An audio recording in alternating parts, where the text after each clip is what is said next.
We're here today to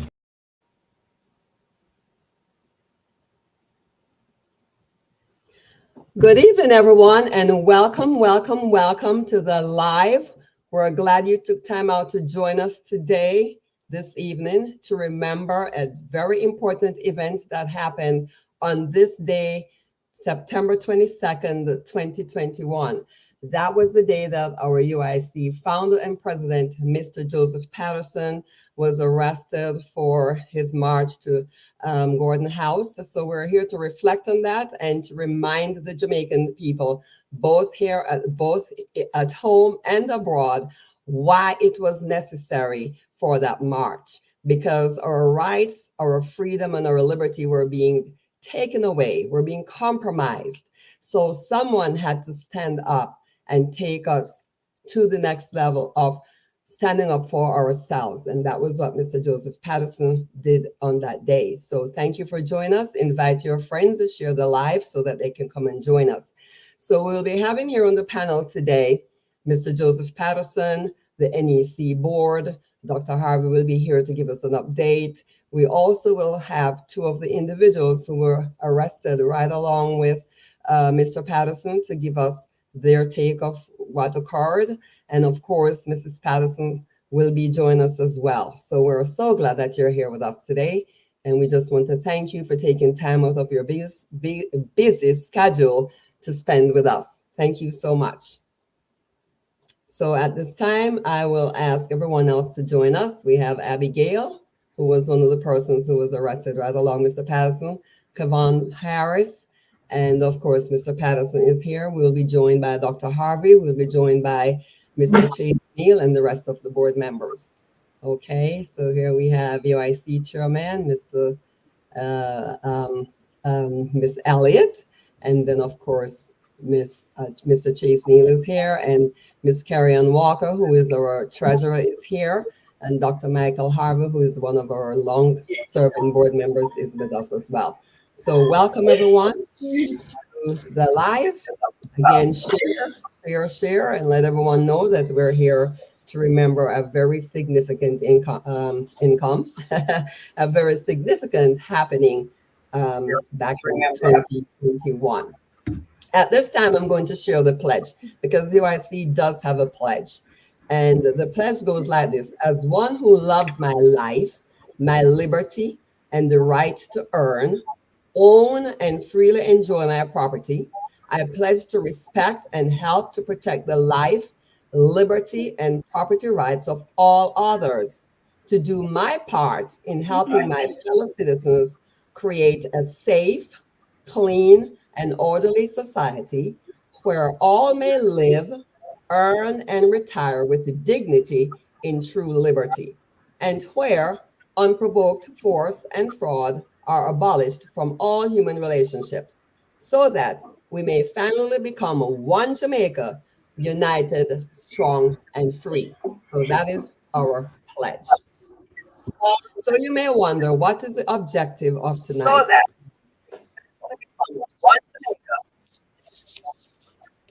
Okay, I'm not sure what's going on, but let me move on. So in case you're wondering what is the objective of today's live, and the objective really is one main one, and that is to remind the Jamaican people of the event that happened, of course, back in 2021. So here are the objectives of today's gathering: to reflect and remind the Jamaican citizens, both home and abroad, why it was necessary to have this march, to remind all Jamaicans how they were handed a lockdown numerous times over multiple days in the name of stopping the spread of the so called COVID. Yet, tourists could roam around and government officials abused their power and held or attended glamorous parties. Remind all Jamaicans how they were manipulated, controlled, pressured, and forced us to be injected or lose water supply and our jobs. That was by our Minister of Health who said that in one district that he visited. Take the needle or you get no water. Another reason we are here is to remind Jamaicans that while others stayed silent and or conformed, the UIC stood up to the tyranny and dictatorship to protect our rights, our freedom, and our liberty. We're also here to remind the Jamaican people that the UIC was the only party that spoke on behalf of the people to provide treatment options or treatment choices or treatment alternatives instead of forced mandates. We're also here to remind Jamaicans at home and abroad that the UIC founder and president withstood the test of times and made a sacrifice to protect our rights, our freedom, and our liberty. And finally, we're here to reassure Jamaicans his actions on that day, which continues today, demonstrates the UIC's unwavering dedication and commitment to transform Jamaica into a first world country by stomping out corruption, reduce crime, protect all Jamaicans so we can have a clean and orderly society without interference from the government. We also want to show the audience that when we work together, we can rebuild a better Jamaica from the ground up. What does that really mean? It means the forgotten citizens will have a chance and equal opportunity to be successful in life. This is why we're here. So as you listen to our presentation, I hope you will see our passion, not just the ones who are here now with us on camera, but also the many members that we have around Jamaica and in foreign countries like Canada and the United States and the UK. And the ones of you who still haven't joined Jamaica will join the UIC, will choose to join the movement so that we can work together to build a better Jamaica. So at this time, I would like to introduce the board members. Okay, so we have on screen, we have, let's see, of course, everyone knows Mr. Patterson, and we have our treasurer, Miss Carrie Ann Walker, and of course, we have Mr. Chase Neal, our vice president of Middlesex, and we have to give him a shout out because he's running for the Northeastern and election, in that by-election, by the way, coming up on the 30th, okay? So we need to lend our support to him and let us see if we cannot get one seat into Parliament. We just need a step in the door, people. If we just get one candidate in, then that will open the door for many more candidates to join. And now we have also our chairman, Miss Patrice Elliott, is with us tonight. And of course, Dr. Harvey, our longstanding member. And we have the two individuals who were arrested along with Mr. Patterson. If I may ask Ms. Carrion and our UIC chairman to give a quick introduction of yourselves. 2 seconds. Ms. Carrion, you could go first. I'll go ahead. Yeah.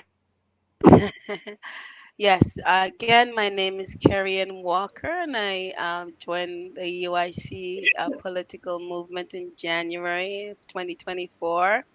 It's been my honor and my pleasure, and I'll tell you, stood up for against injustice. UIC caught my attention because the UIC political party in Jamaica was one of the few that was doing the battle that so many of us worldwide have been doing, both individually and in what they now considered as the freedom community. Because and again, going back to the UIC, we need your attention because this is the party that stands for the people and has proven their commitment to the people through their willingness to sacrifice their safety, their security, their freedom to defend the rights of all Jamaicans. So we need you guys to come on board, join, and support the movement.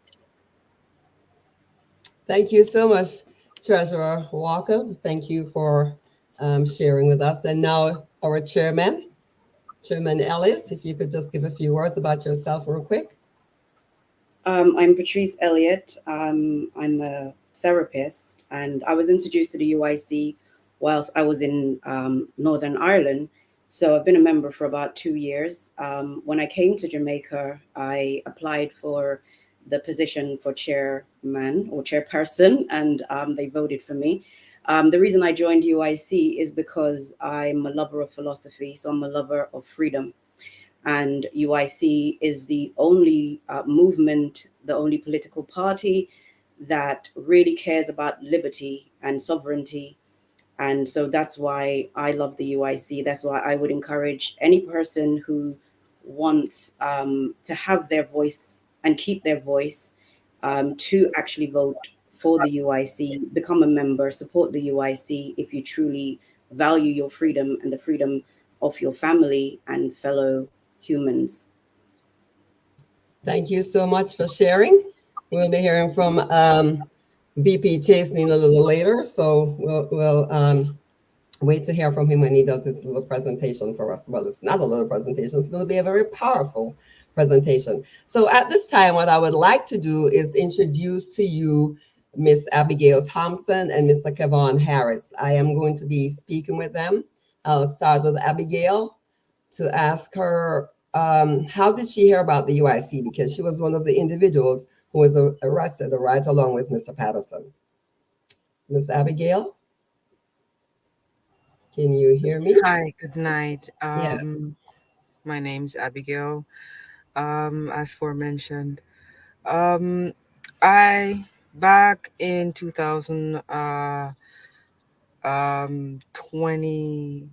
back in 2020, um, after the lockdown was announced and there was a lot of restrictions in Jamaica. As a Maroon, um, I was seeking some validation from some government entity as to why and the basically why we were being subjected to um, the treatment that we were being forced to undergo. So in between the end of 2020 and the beginning of 2021, I started seeing UIC information popping up.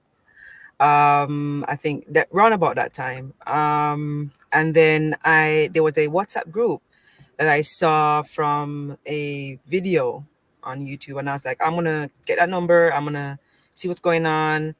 And when I joined the WhatsApp group, I actually found that a lot of like-minded people. The president introduced himself. It was really informative. I mean, interactive. A lot of there was just it was we just became a community, and the march was announced. Um, there were a few marches that we did, but the UIC did really. I took part in one of the marches as an independent person, that is a sovereign human being. So I followed the UIC to downtown square and met with the president.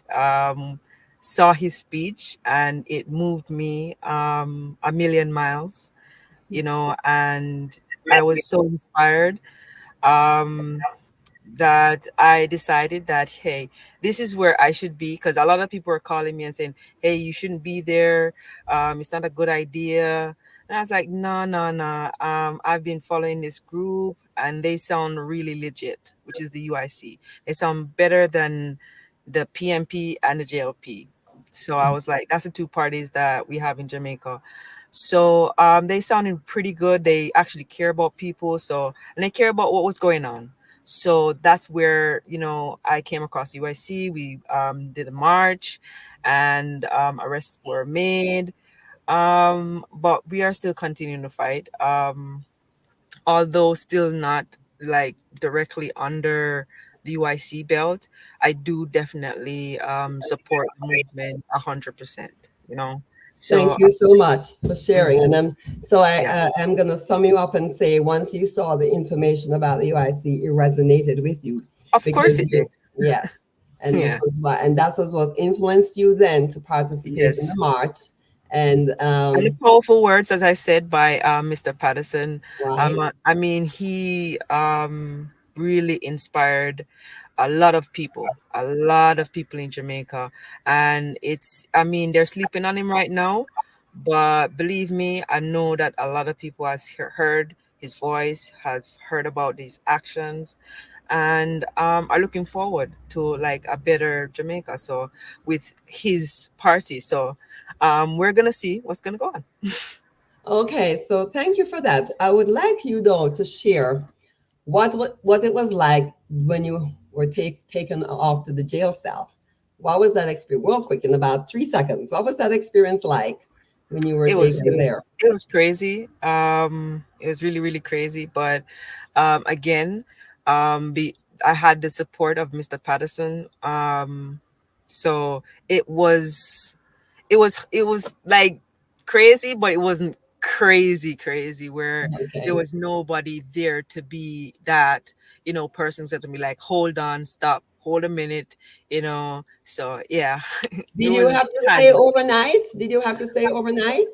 um I unfortunately did not you know prescribe to that kind of treatment, because as a citizen of Jamaica, when experiencing the government, you must know your rights. So I Mhm. am a person who do know my rights, and I actually opted for a self bail, and I actually left the station after being told that I will be lost in the system. So be careful of what I say. Oh, So wow. Oh, wow. Well, thank you for sharing your experience with us, and we thank you for your continued support. And I really believe in something you just said. You said that people may not be paying attention now, but there are people who really support the UIC. Many people are not willing to come forward because of the backlash, and we understand that. But in due time, they will all come out. You know, when you put food out, here comes all the ants, right? So when something is happening that's very significant with UIC, they will all come back. So we will continue to do what we're doing. Thank you so much for sharing. And now, Mr. Harris, I ask you the same question. How did you learn about the UIC and what influenced you to participate in the march on that day? Yeah, good night, everyone. Good night to our founder, um, Mr. Patterson and his wife, and chair lady, our vice president, and all executive members. Good night, and thanks for having me tonight. Well, I heard about the UIC online. Mr. Patterson's voice was very calling. Each time I heard it, I hear something in my spirit telling me to get up and do something. You understand? So that was what motivated me um, to follow the movement. However, I didn't know fully about the march or the UIC until I was passing after I dropped my wife off at work. So I was coming up and I saw the gathering. I stopped by park and I was there, listening and mostly gathering content. And I wasn't there for about 15 minutes or less. I was accosted by the police, you understand, and taken to Central Police Station, where I was arrested and charged for um, breaking the DMR and some other stuff, resisting arrest and stuff like that. Okay, awesome. Well, thank you for sharing. And what was your experience like when you got to the jailhouse? Did you have to stay overnight? So my experience was worse before I even got to the jailhouse. My experience on the road was literally my life turned upside down in less than 10 minutes. I was on the front of the paper, you understand, and I was abused by the police. This police guy literally tried to pluck my eyes out. He had, and that is the reason why I even had to try to defend myself, because I thought he wanted to kill me. He literally have his hands trying to poke my eyes out. You understand? And then I was taken to the jail where I saw the real evil in most of these police officers. You understand? And when you're in Jamaica, you got to be careful what you say, because there are consequences with these people when you speak out against injustice. And how I see they cheated Mr. Patterson and how they cheated us. We were treated like common criminals, were treated like dogs. You understand? There were no humanitarian there was no hospitality. There was nothing there. We were treated so badly. If we didn't have a mind of our own and know who we are, you understand, our value and stuff like that would be trampled upon. But because we are a strong individual and we believe in ourselves and we believe in freedom of movement and freedom of speech and stuff like that, we persevere. You understand? And I got to lift my hat off to Mr. Patterson and Mrs. Patterson and the entire team of the UIC will never leave us behind. You understand? Because I believe that if it was like the PNP and the JLP, we would have been left behind, Dhaka, because they are known for that. So I'm grateful for everything that they have done for us. You understand? Through this journey, it have been a long time. You understand? Affect my life, and I know they have affected Mr. Patterson's and his family's life as well. And what we are trying to overcome, we will not be giving up. You understand? We will not be surrendering. We'll stand with fortitude and power and resilient in this fight against injustice and for rights. Thank you so much for sharing. And I had no idea that it was that bad, but you hear the public. I'm glad that they're Jamaicans. Listen to this. Is this what we want for our Jamaican people? Yes, we want to be able to have better treatment, but are we getting that from the corrupt parties? No, we're not. So this is why the UIC is here, is to make these changes so that Jamaicans can be treated like human beings. They weren't doing anything wrong. You'll hear from Mr. Chase Neal a little later about the events, the timeline about the events, and you will find out that we had every right to march, because what were we protecting? Our rights, our freedom, and our liberty. Without that foundation, we have no legs to stand on. Okay, at this time, I want to introduce Mrs. Patterson, because I cannot begin to imagine what was going through her mind as she saw her husband being arrested for standing up for the Jamaican people. So, Mrs. Patterson, I want to put you on the spot, because this question just came to my mind as I was preparing for this live. And I have to ask you, how did you respond when Mr. Patterson shared with you that he was going to start a political party? Coming back to Jamaica, he's going to start a political movement. He's tired of hearing the chit chat, everybody talking, but no one was willing to stand up and say, I am ready to lead these people in Jamaica to a better place. How did you respond to that comment?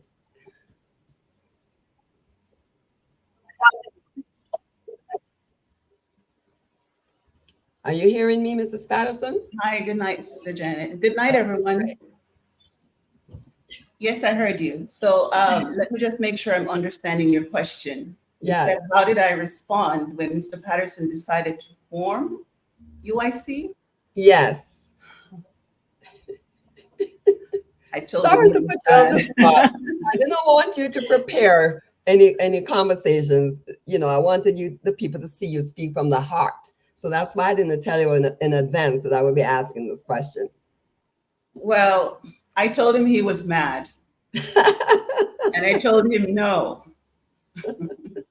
Understandable.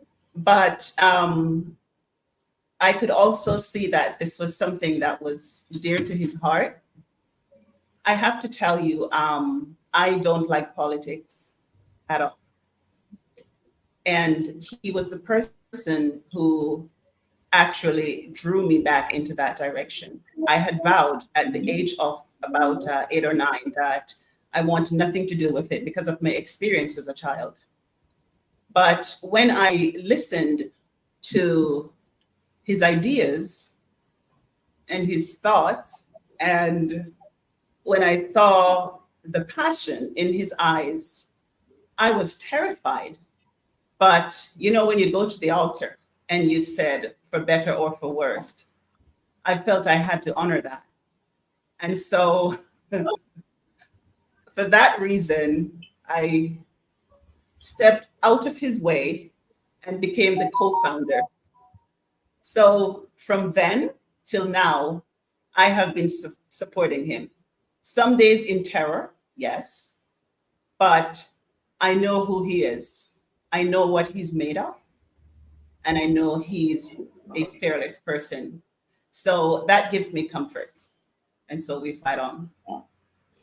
Well, thank you for sharing that. And we truly appreciate you allowing your husband to start this movement and to represent the people. We truly appreciate that. It's a sacrifice. And I don't know how else I can really explain this to the people, how significant this is. How many people will stand up to this abuse and the stuff that goes on to represent the people, the forgotten people? This is what Mr. Patterson is doing. That's why I had to stand up for our rights on that day. So, Mrs. Patterson, I was looking through some videos and I didn't see you in any of the videos, but I know you were there. What was your experience like once they took Mr. Patterson off to the police station, which we'll show that video in a minute, the way he was arrested? What was that like when you got to the police station, where they had him, where they were holding him? Well, just before we get to his arrest, the day started out really pumped. We knew what we were going out to face, but we had a purpose. We had gotten several calls from people who were afraid to come forward because their jobs were threatened, their children were threatened. And I used to be on the phone pretty much every day. I parked my work and UIC became my baby. And I took calls upon calls upon calls. So I heard the pleas firsthand. And as I hear them, I delivered them to Mr. Patterson.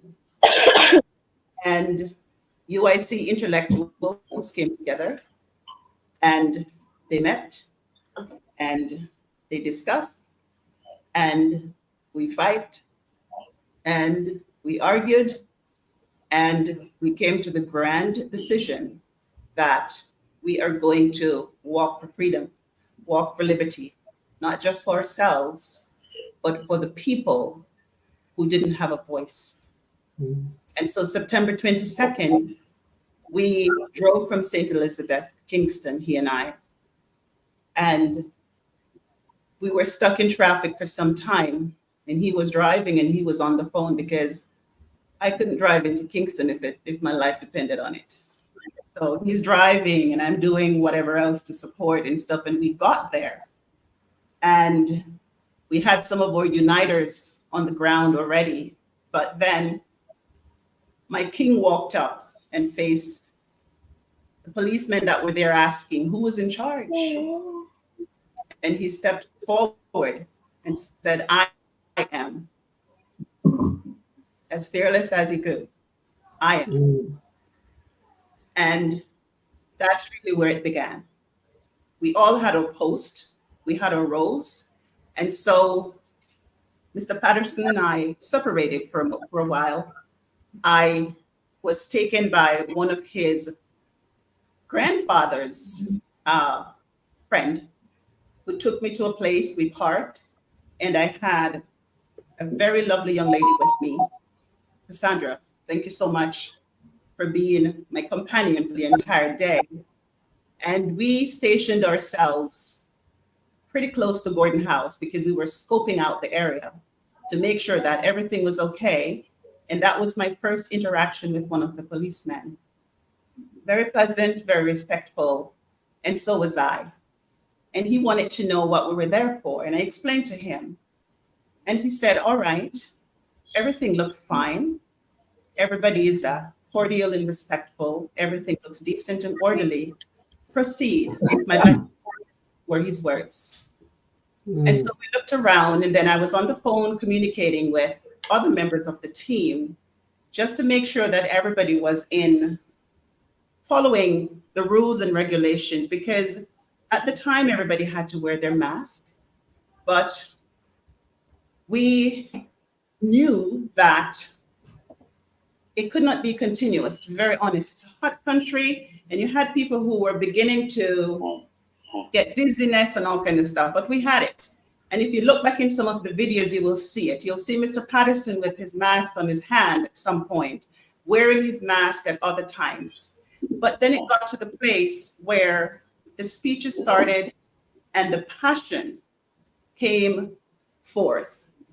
We were fighting for our freedom because something was being offered that was portrayed as something good that was going to do good to us.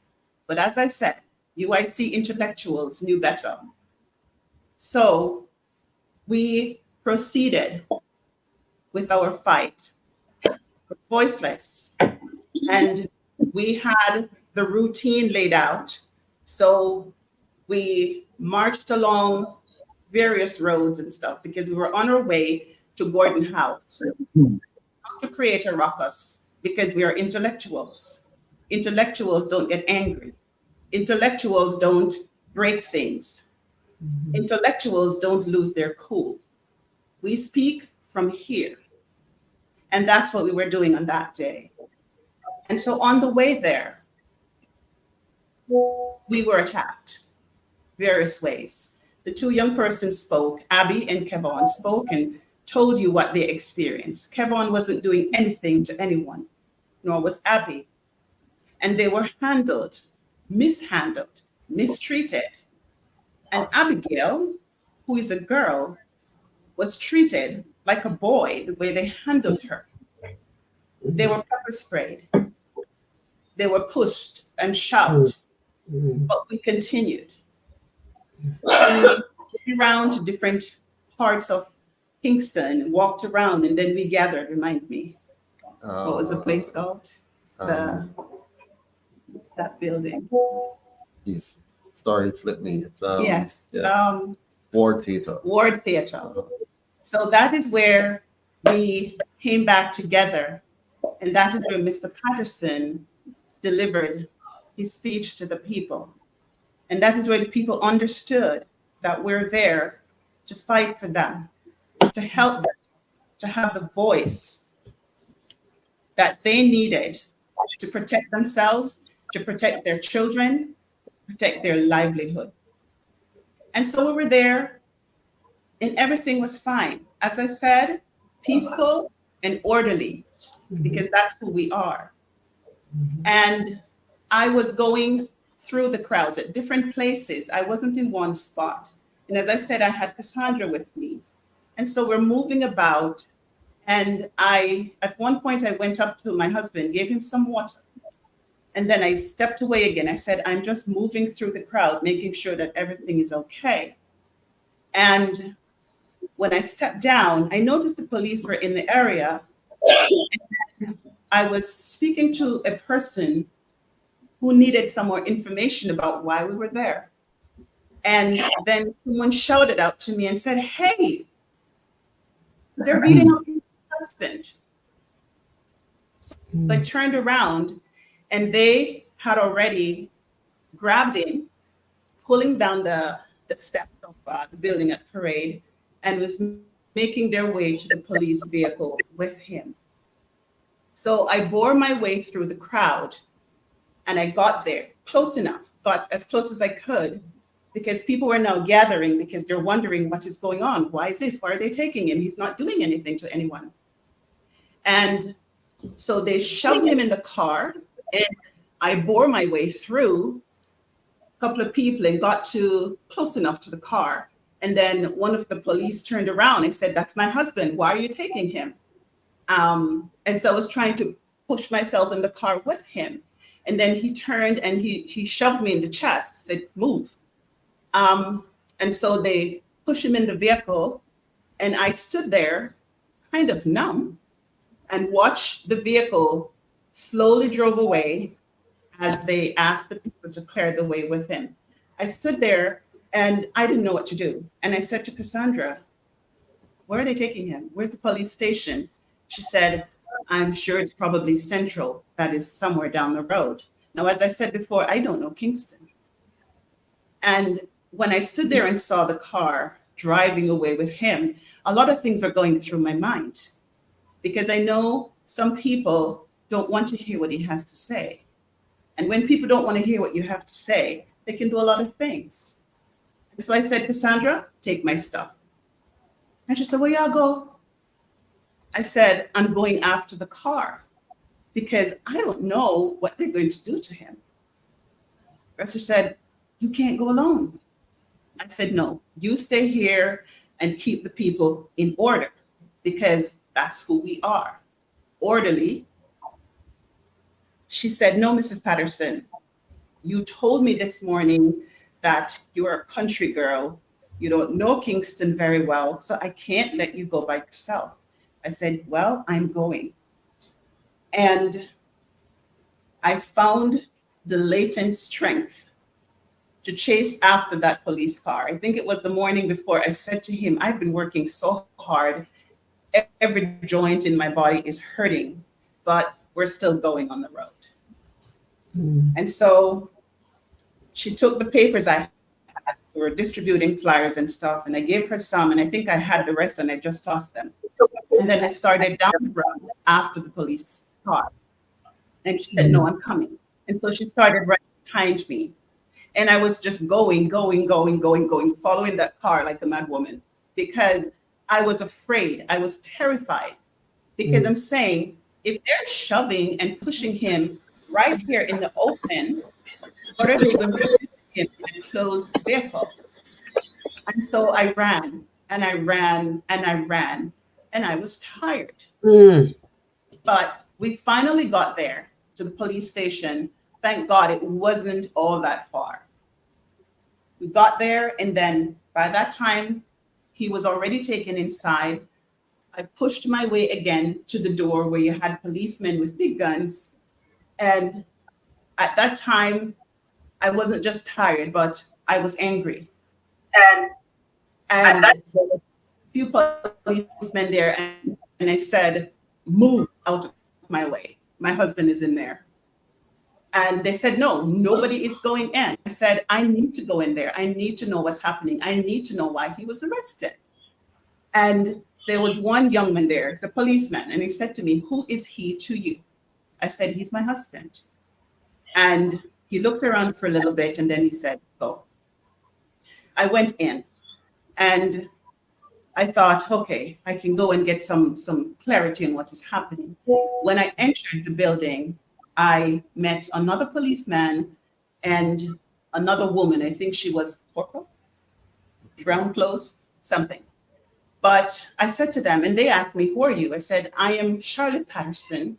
My husband was arrested just now. We're protesting peacefully out there. No one was doing anything wrong, and he was taken. So I need to understand what happened. Why was he arrested? And the policeman said to me, you're not supposed to be in here. And then the lady responded as well in very ugly way and tell me, get out, serve your right, get out. All of you should be arrested. And I stood there. I said, I'm not going to get out.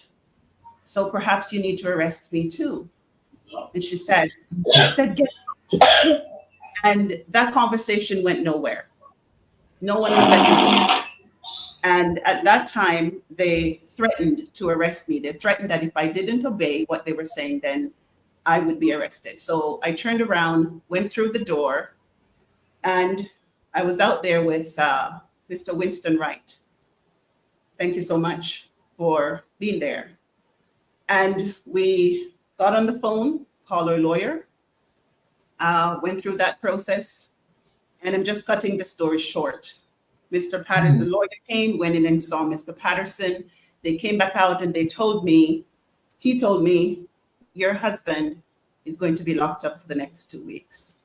Mm-mm. And I said, no, he's not. He said, well, we did all we could at this point, and he gave me some instructions for you to do because you're going to have to go back home and keep some things in order. I said, I'm not leaving here today without him. He was Mm. arrested at about 10:45 in the morning, and at about 1 p.m., I left the police station to go and get food and water and to start my fight to get him out of the jail cell because I was determined for him not to sleep there that night. And so again, I called upon his friend, his grandfather's friend, who had taken me to the car earlier. We made our way back to the car. He took me to a spot where I could get some food and clothes for Mr. Patterson. And I took a short breath. And then I called two faithful young men who stood by my side the whole time until he was released tonight, the night. Ricardo Grant, thank you so much. Horace Johnson, who is now deceased. But I lift my hat of respect off to these two young men because they stayed and they didn't leave. So when I went to get the food, I called upon them again. I said, guys, I don't know how to drive in Kingston. I can drive, but I don't know how to move around in Kingston. They said, all right, Miss B, we know the road, you drive. And so we went around, we drove, picked up the food, and drove back to the station. When I got there, they directed me to where I should take the food to give it to Mr. Patterson. And that process was something else. I went there and I had a bag, you know, the little black plastic bags that they put food in. And so I showed up there and they asked, who are you? I said, I'm here to deliver some food for Mr. Joseph Patterson, and Abigail Thompson, and Kevon Harris, who were arrested earlier today, And David Thompson. and David Thompson at the time. At that point, they burst out in a roar of laughter. And I asked what was so funny. Then they laughed some more. And then I said, I have the food here. How do I get it to him? Then they laughed again. Then they said to me, open the bag. So I opened the bag. And they looked in there. They said, well, go over there and take the toilet paper off the roll. Take it off. Now, for some reason, I don't know what happened to that toilet paper, but it was so stuck and it couldn't come off. So I said to them, this is ridiculous. Why am I taking the toilet paper off the roll? Then they tell me, you can't give him a whole tube of toothpaste. You have to squeeze some out in a plastic bag. Then they said, why you bring so much food? And they took me through the questions and the ordeal and the ridicule and stuff. And then at the end of all of that, they said to me, you can't deliver it in this bag. You need a clear plastic bag. I said, okay, do you sell those? Or do you have any? Then they laughed again. Mm. No, we don't have it. Go over there, sir. Over to the street. Go over there. And at that time, Horace was with me because, to be very honest with you, I was afraid to even put the bag down with the food in it because I felt like that wasn't safe because of all the circumstances. I figured if I leave this food here unattended, they may poison this man. Mm. So anyway, I gave the bag to Horace. I said, you wait here. Let me go get the plastic bag. They said, no. We don't want him here. It's only you alone that's allowed around here. And where I had to walk like it was some kind of dirty alley. This country is really dirty. And so they chased the young man away. And so I had to tie the bag up and stuff it under an old chair that was in the corner, went across the street to get a plastic bag. that store didn't have it. And I went to 2 or 3 other stores. Finally, I got one and I brought it back. And then I gave it to them. I said, here are the things now. And they took it out. And then I had they said, I have a roll on there. And they said, you can't give him all of this roll on. So I said, what do you mean? Then they laughed again. So finally, a young man there, he said, you have to take the roll-on off of the, you know how men's roll-on look. So I had to take the piece out that you usually apply and drop it in a plastic bag. Then I had to squeeze the toothpaste out of the tube into a plastic bag. And then finally they said, this is too much food. We're just going to take this and this. And then here, take the rest. And so they stood there and they ridiculed me for some time. And then finally they stuck their hand through the grill, took the bag from me. And I said again, is this it? Is this going to be delivered to him? How do I know? Can I see him just to give it to him myself? And they laughed and they pretty much say I was stupid. You don't know jail life. So anyway, they took it and I left to continue with the process of trying to get him out of that horrible place. I went around to the office section of the police station and explained to them as well. And it was yet again another ridicule. And when it wasn't ridicule, it was just this dragging of their feet and stuff. And so I stayed there for hours. And then eventually I called a relative of mine, got some information, and continued the process. I spoke to several people. I had the media wanted to do interview at the same time and stuff. I said, no, I'm sorry, no. My one aim is to get my husband out of jail so that he's not going to sleep here tonight and whatever. So that was it. So we went through the rest of the day. I went through the rest of the day going through everything. Now, at this point, it's now getting late in the afternoon, and most of our members were chased away. Some had to go back to their families. Some had to go back to their work and stuff. So I was there. And then at this time, I was so tired. And they came and sat with me outside at the door of the police station. And they said, well, Ricardo Brand said, if it takes all night, I'm sitting right here with you, Mrs. Patterson. And Horace shared with him what had happened around the corner. And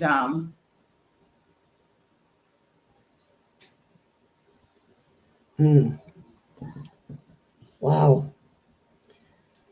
Take your time, take a deep breath, Mrs. Patterson. Hey, listening to this is just mind boggling. I am just sitting here. I had no idea it was that bad.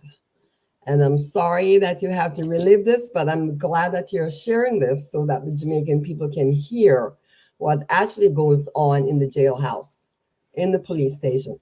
To think that one man sacrificed his life I had for our so many life. people coming, Sister Janet. Wow. I'm so sorry. There were This is so why many we people have- coming to me that day. I didn't know, at one point, I didn't know who to trust. I had some people came and said, oh, we're police, and other came and said we were sent by members of the UIC executive team. I don't know, and everybody looked weird. Everybody looked suspicious at that point, but we continued. And I went into the office, spoke to this, and then they sent me to another section. I go there, they sent me back to where I just left from. Then I was called into an office and drilled with a whole lot of questions, and then got laughed into my face to say, you guys are just breaking the rules and wasting your time. Everything you could think about. But I kept my cool because I had one mission, that my husband was not going to sleep in that jail cell. Oh, wow. And so We went through the process. I don't need to go into the whole process of what I did, but at Mm, 10:30, September 22nd, 2021, he was released. mm, And Ricardo Grant said that night, Mr. Patterson or Mrs. Patterson, I will die for this man because we have never had anyone standing up for us in the way he did. mm, We've gotten people come to us from different parties to give us handouts, something just for today. But Mr. Patterson is offering us something for a lifetime. yes. So 10:30 that night, we got him in a taxi and made sure that he got home safely. Mm, And my husband and I drove away from Central Police Station to continue the fight for freedom. And as I said, this is a condensed version, but here we are today, still fighting for those without a voice, those who have felt the pain of injustice. mm, And all they can do is swear and fight, break things, and yell at each other and stuff, but that's not the way. We mm, need to fight intellectually. yes. This is the way to win this kind of war. Mm, You all are tired of each other, breaking each other down, breaking things, burning tire, smashing things that you're going to have to replace. It's time to start fighting intellectually, mentally. Bob Marley said it, and it's a cliche for some, but you need to free yourselves from mental slavery. You need to open your eyes and mm. see what's happening. Think, reason, prove all things, and make your own decision. That's it for me, Sister Janet. I hope this Wow. helps our viewers. Wow, I am just stunned, Mrs. Patterson. It has literally brought me back to the day when I was on Zoom with another VP at the time doing a play-by-play of the events, and I was numb when I saw what was taking place, and it just took me straight back to that time. And so I thank you so much for sharing to give us a first-hand glimpse of what actually took place and to help us to realize that if they were treated that way, can you imagine people who have done wrong, who shouldn't have done wrong, but they had to go to the police station and the jail? Can you imagine how they were treated? Is this the type of treatment we want to see people get? Even though they may have done something wrong, we still have to treat each other like humans. And this is what the UIC is about, is to give us the opportunity to work together to treat each other well. And I love what Mrs. Patterson says. Let us use our mind intellectually. Let us not be consumed by the mental slavery that has been driving us for 80 years. It's time for us to wake up and realize that there is better, but we all have to work together to get the better that we're looking for. I do have a couple of videos we're going to show, but before I actually do that, I wanted to show a video of Mr. Patterson's arrest. Before we do that, I need to bring Chase Neal on, Miss Vice President Chase Neal, to give us a timeline of the events. Here is why. I want everyone to understand this. It's not that the UIC was against people getting the jab. What we were fighting for is our options. We were not given options. Give us some options. Give us some alternatives so that the people can make better choices. If people wanted to take the jab, they can go and take the jab. But if you give us some other choices, let people be the one to make that decision instead of the government dictating to us that we better do this or you won't have your job. You better do this or you won't have water. No, that's not what it's about. So, Mr. Chase Neal, I'll bring you on now to just give us a quick synopsis of the timeline and let us and teach us what you have learned through the Constitution, that we had every right to be on that walk, to defend our rights, our freedom, and our liberty. Take it away, Mr. Chase Neal. All right, thank you, Madam Chair, Dirk Chakanowski. Good night, good morning, good afternoon to all Jamaicans watching all over the world. First, am I being heard? Loud and clear. Can you hear me? Okay, great. All right, so we'll be looking at a timeline of the events leading up to the march, but I also want to set the events against a certain context, against a background, because information being given without the background might not be meaningful nor appreciated. Now, I want everybody watching to journey with me back to 2021. And remember, it was the time of the lockdowns where our constitutional rights, and let me not even mention constitutional rights now, but our human rights to freedom of movement, our rights to freedom of expression, our rights to associate with whomever we choose to associate, were taken from us when the government chose to hold the people down in slavery and tell us that we couldn't march in a group. This is back at the time where, although the Prime Minister was saying that they are not considering at this time to make vaccines mandatory, he still sought the counsel of the Supreme Court to see whether it would be constitutional or not to force a COVID mandatory vaccine on all of us. And the Supreme Court did rule, as was reported in various media, that it would not be unconstitutional for the Prime Minister to do so, so long as they embarked on a national public consultation. And so the government went around with this public information scheme. For those of us who were paying attention, we knew what would come next based on what the Supreme Court ruled. In fact, the Jamaican Bar Association also supported the ruling of the Supreme Court that mandating the vaccines would not be unconstitutional. So Jamaicans were in for a threat. Now, let us also remember that at that time, several workers in the hotel industry, in the food industry, were being separated from their jobs because they did not want to take this vaccine that was being forced on them.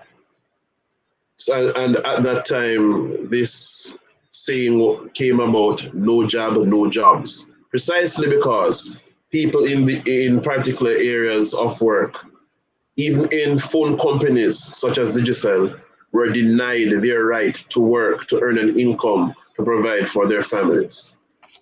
Let us also remember that during this time, when the UIC put forward our 5-point pandemic plan and shared it with the government, to which they paid no attention, that at this time we had several panel discussions, around 3 or so, with doctors from in the Caribbean and overseas.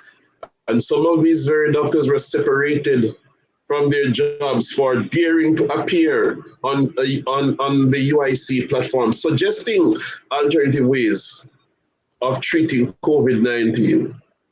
It was during this time when the Minister of Health, Christopher Tufton, advised doctors, nurses, and workers in the health sector to not dissuade anyone from taking the vaccine, or they would be separated from their jobs and would face legal action. This was a circular that went around, and many health workers were not in agreement with it.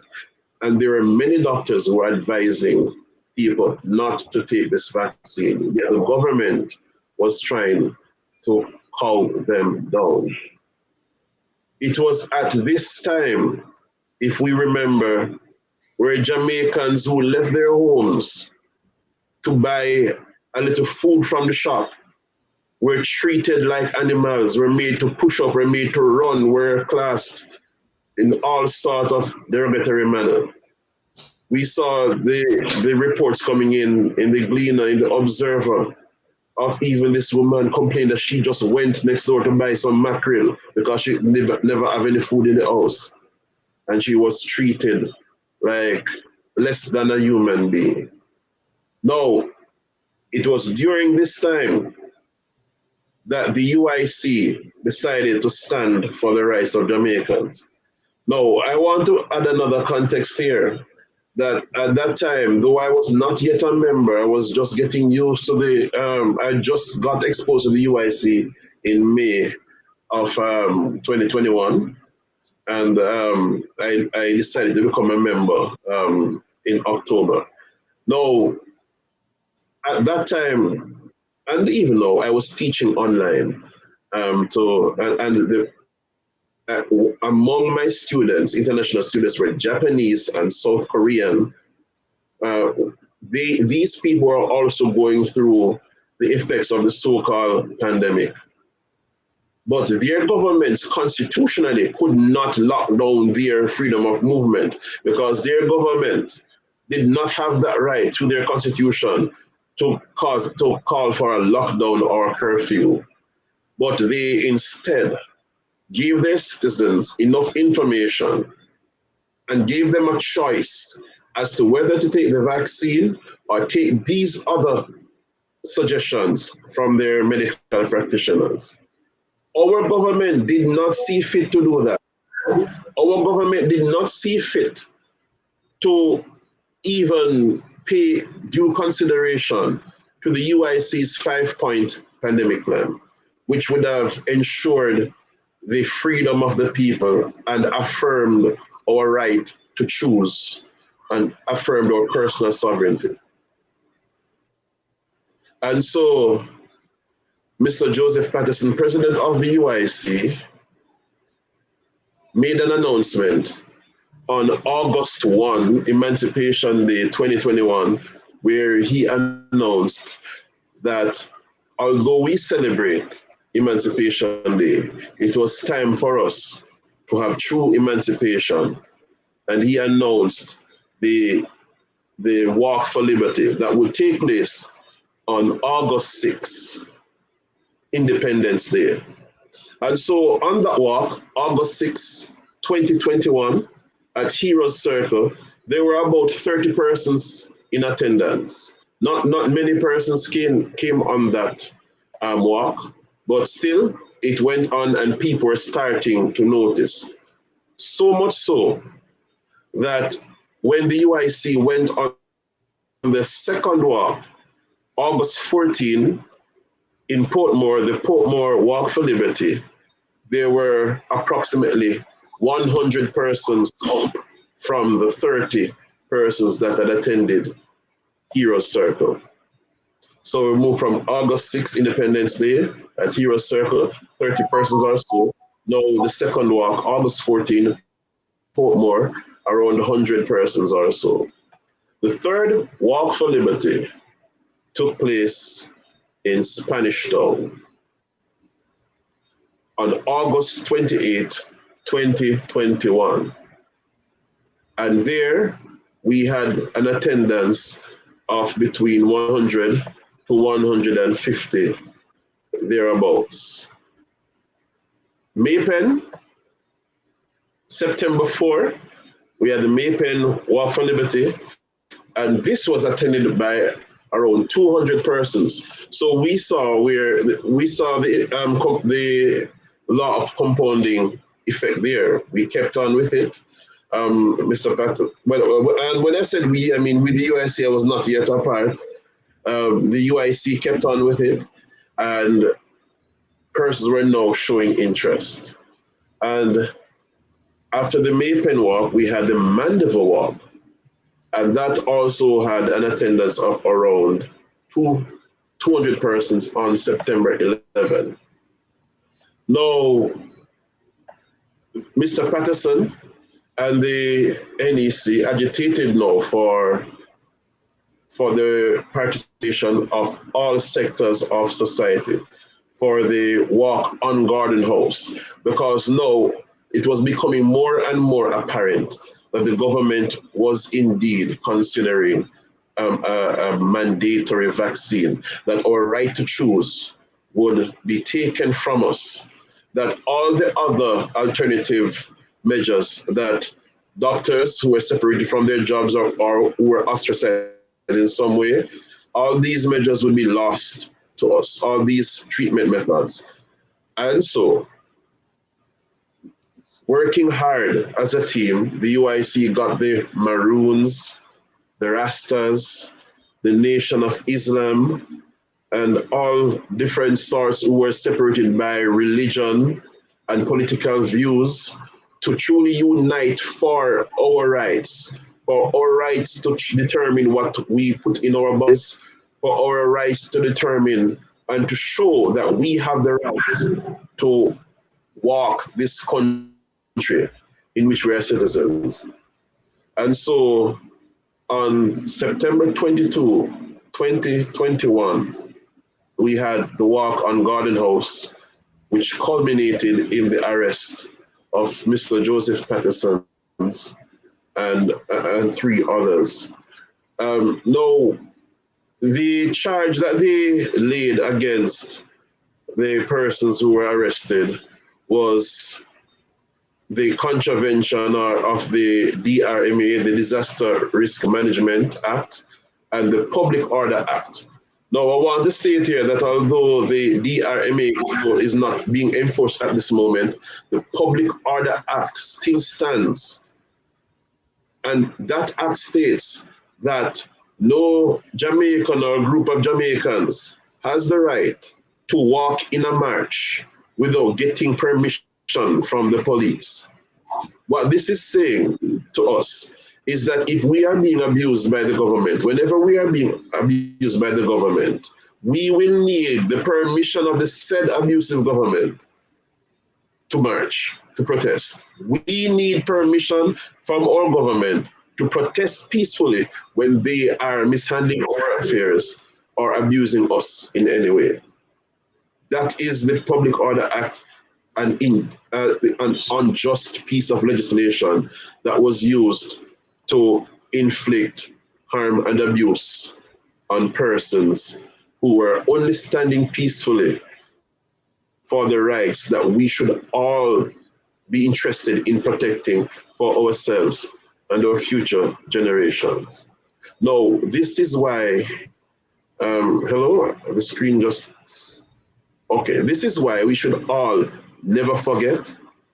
We must always remember that the UIC stood for us, and the UIC is here to continue to stand for us when those who are controlled seek to control us. All right. Let that remain in your mind as we move forward with this presentation. Well, thank you so much for sharing that lovely bit of information to take us back in time to the events leading up to that day.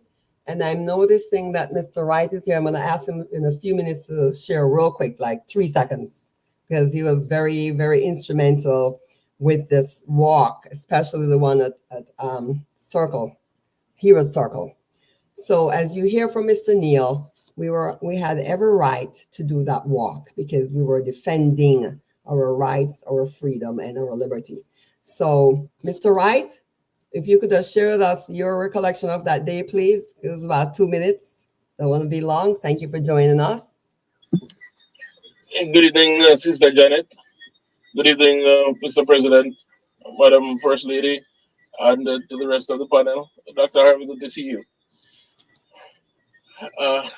My recollection of the day is well, let me keep it short. Yeah. On that day, I got to Kingston a little late because, coming from the country and having to make a long drive after work and then getting lost, it was crazy. Plus, I had to stop at the 3 Mile police station the Ferry police station, and that also took a bit of time after I got a ticket down there that day. But I got to the event, which had already started, and I met up with the president and I was brief as to the happening, and that persons, I think it was two persons, was snatched from the periphery of the crowd. And I won't go into the details of what else the president had shared with me on that day, but it was an indicator that something was being planned, something nefarious. And as usual, the president was very astute in identifying that play and alerting myself and others to it. Now, we got to an era where we were proceeding towards our destination, and we were being corralled and rerouted by the security forces as the people move and spoke and chant. Now, we eventually ended up by the statue of there's a Spanish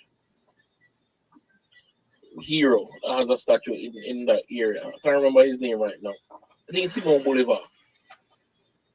Right, we ended up by his statue, and the speeches had started, and Joseph had started to talk. The president had started to speak, and I noticed a different detachment of police had arrived. But we continued to do what we were doing. Joseph spoke for a bit, and then he ended that first interaction with the crowd, which was well received, and went to do an interview, which became a very popular staple online. The traditional media didn't hear it much other than to use snippets of it to misrepresent what the UIC stood for and was marching for, as we knew they would. And when that interview had ended, a high ranking officer, and I was at the bottom of the stairway next to the sidewalk, a high ranking officer and two others pushed by me. And I thought they were going to speak to Joseph.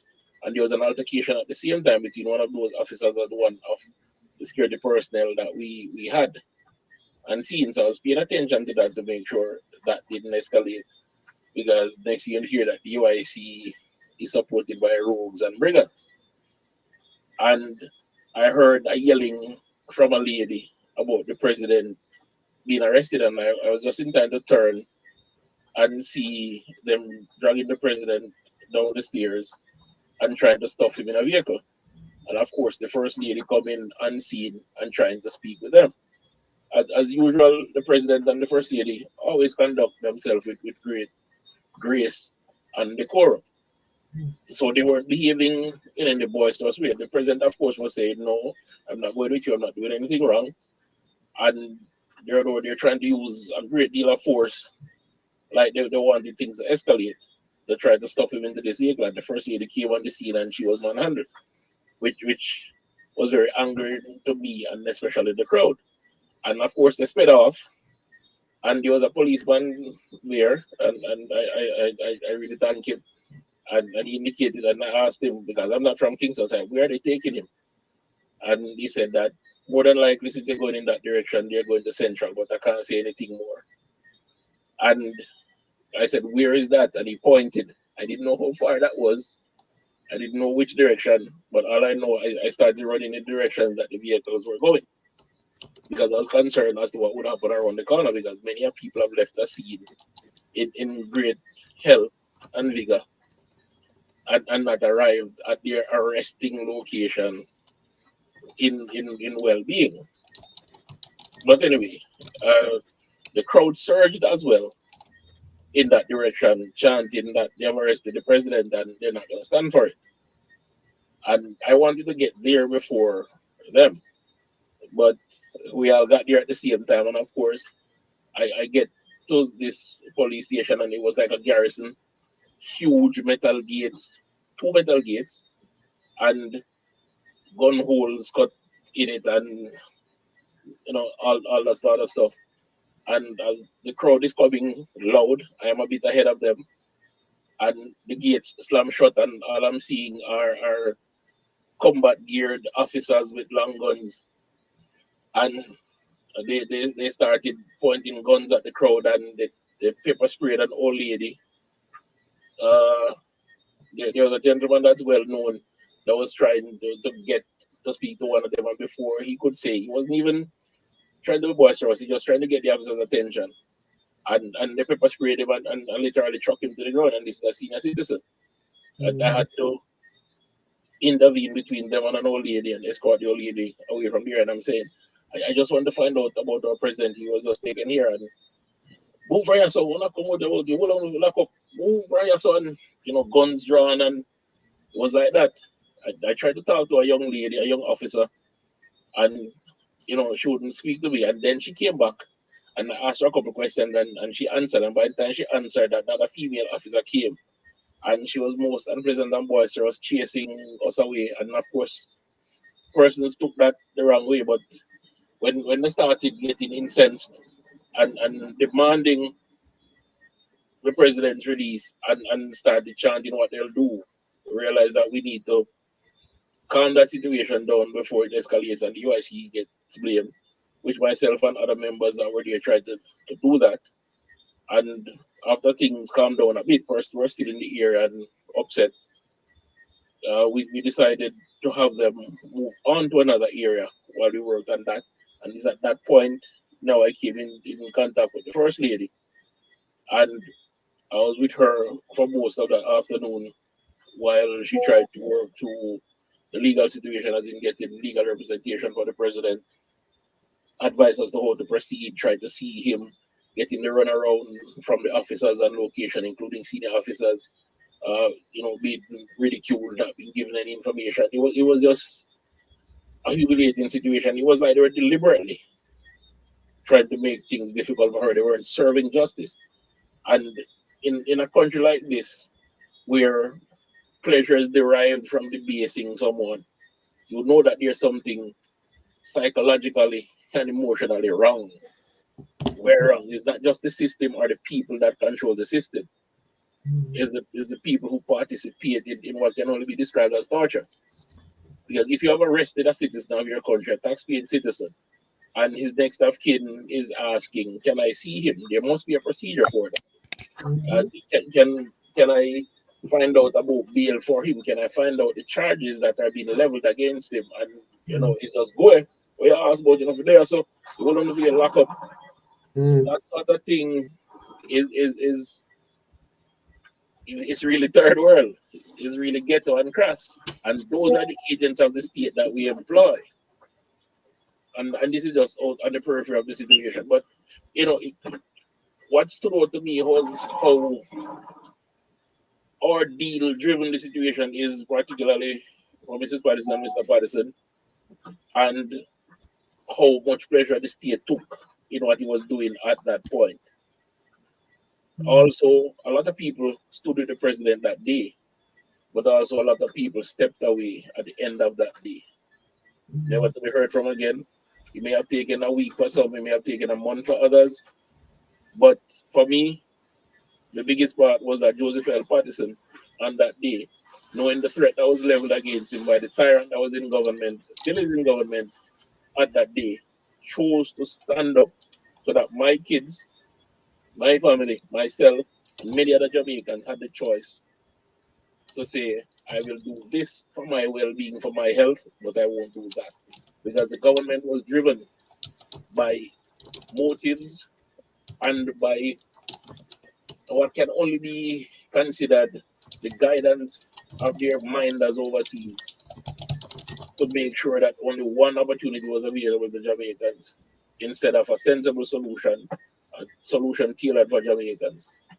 And for that, he was victimized in the most egregious and horrible way. And, if he tells you the complete story for a man from humble beginnings who had elevated himself through hard work and education to be treated that way, you can understand what others have gone through in a system that is supposed to presume innocence until guilt, until found guilty.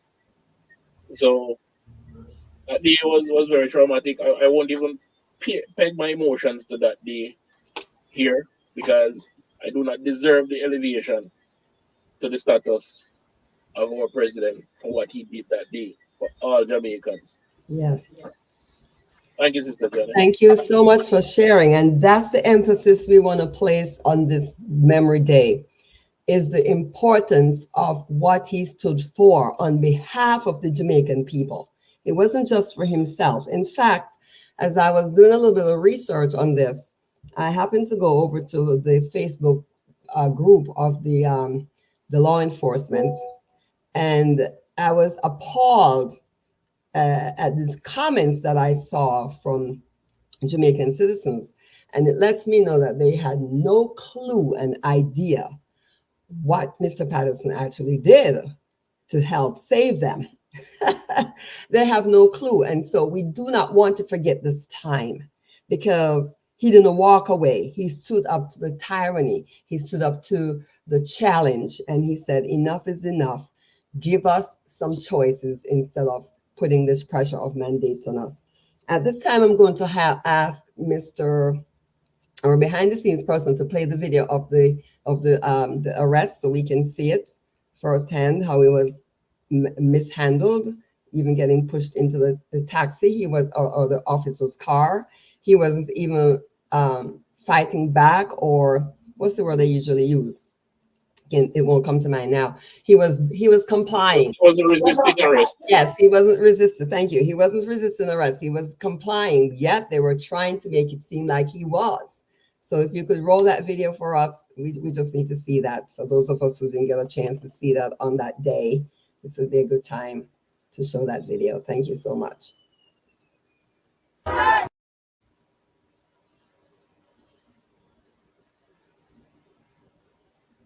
After which we'll have Dr. Harvey.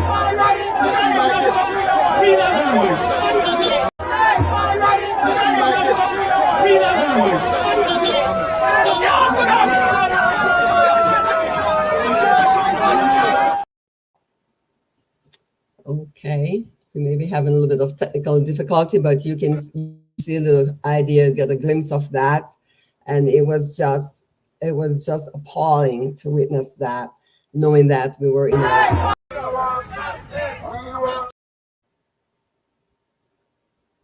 So we're having a little bit of technical difficulty. While we're waiting on that, could you now, Dr. Harvey, are you ready to share with us, give us an update, since Mr. Patterson's arrest, what has been going on in the world of COVID and how it has affected Jamaicans, and what should we look for going forward?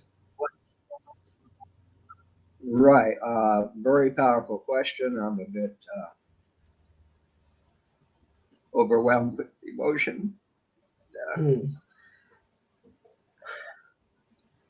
We understand. What they're doing. So I'm talking to my contact in the JDF, and I said, look, they want you guys, Klaus Schwab wants you guys to hold us down and force the next round of deadly injections into our arms. I says, we need you guys. All we have are pots and pans to fight back. We need our military. So he says, listen, he says, I'm very close with Vice Admiral Gorman, and I will talk to her. So he gets back to me 3 days later, and he says, listen, the Vice Admiral is a political appointee of the Jamaica Labor Party. And if the PNP wins the next election, they're going to pick their own general or admiral. But he gave me a ray of hope. He says, the soldiers know what's going on. And, they're... so sorry, Dr. Harvey wasn't trying to... Email list. Yes. No, sorry. They're on my email list. They're going to, maybe they'll help us in the end, but the bottom line is we're the only people who are going to have to help ourselves. We haven't come up with the answer, and we can't do it as a group. Listen, when somebody's trying to murder you, whether it's a gun or a knife or a hypodermic needle, you have the right to self-defense. Each and every one of us has to ask ourselves in our hearts, what are we going to do when they come for us? They only have a limited number of people that know how to give those injections. What happens if they're not here anymore? We're going to have to confront that we got to rise to the next level and stop it, or we're all going to be dead. They're genociding the human race.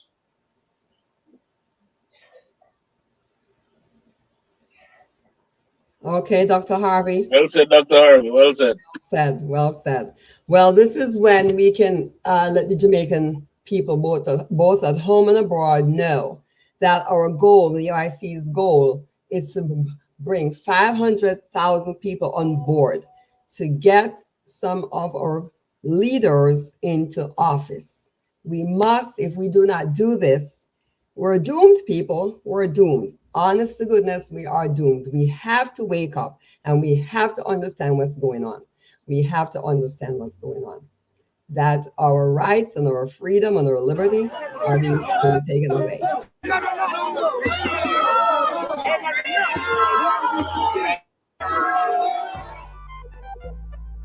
We're here to protect the rights and freedoms of Jamaicans because every Jamaican deserves the right to be free, to move, to speak, and to choose. So we don't want a Jamaica where you cannot choose what goes into your body.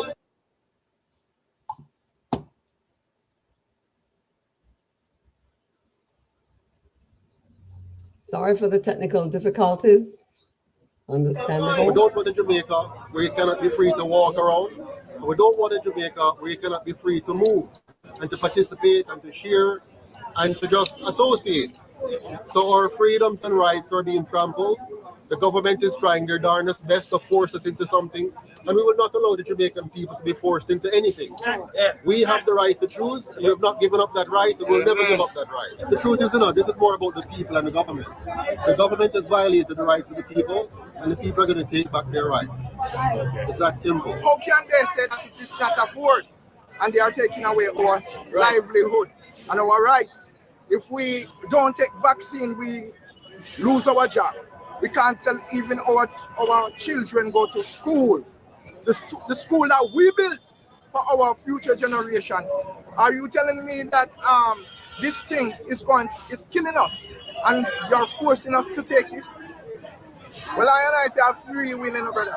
There is no obvious benefits to taking this vaccine. No obvious benefits. It doesn't prevent you from getting COVID. No. It doesn't.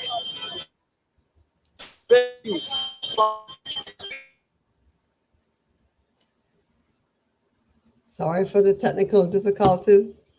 That's the We way. stand today, a united force, not affiliated with any party, not affiliated with any organization apart from human organization. We are standing in solidarity today with everybody here, saying to the government of this country, Jamaica land we love, we do not stand for mandatory vaccine of this population. If you want to stand up and take the vaccine, we have no problem.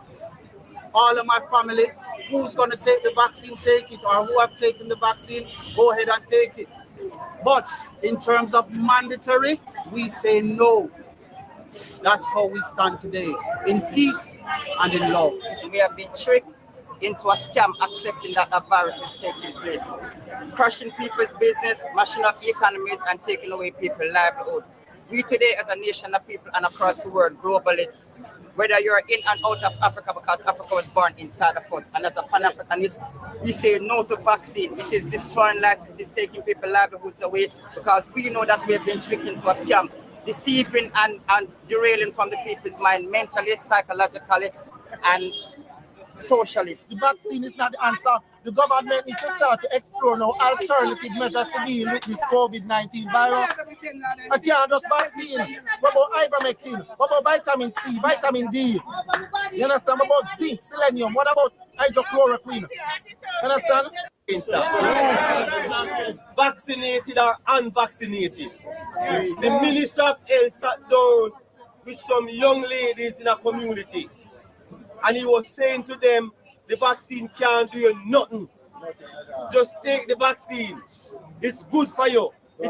The vaccine adverse events reporting system in the United States of America, VAERS have reported over 14,000 people dead already from the vaccine.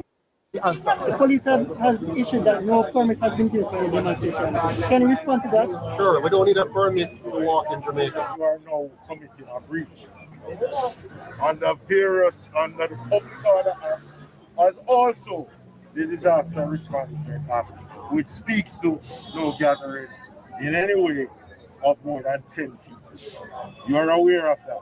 I'm aware of what you're saying. And you take responsibility for that. I take responsibility for organizing work. All right. So I will deal with you separate and apart. I am now going to give some instructions to the people who are here, who might not have been aware of the fact that this is an unlawful gathering. All right,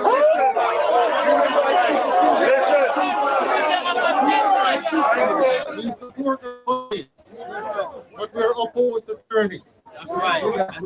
So we will respect and obey the police insofar as they agree to protect our rights to freedom of speech, freedom of movement, and freedom of choice. If the police chooses to go against our rights, then unfortunately we cannot support the police. We are here to police law and order. And we are not, I don't know if your leader has given you any information of him having any permission from the police to carry out any march. Excuse me. He was not, hold on, and let me finish.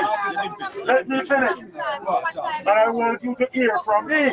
I want it to be said that I made an effort to speak to you and to let you know that this gathering is illegal and unlawful. We do not need permission to walk from here to the border. We do not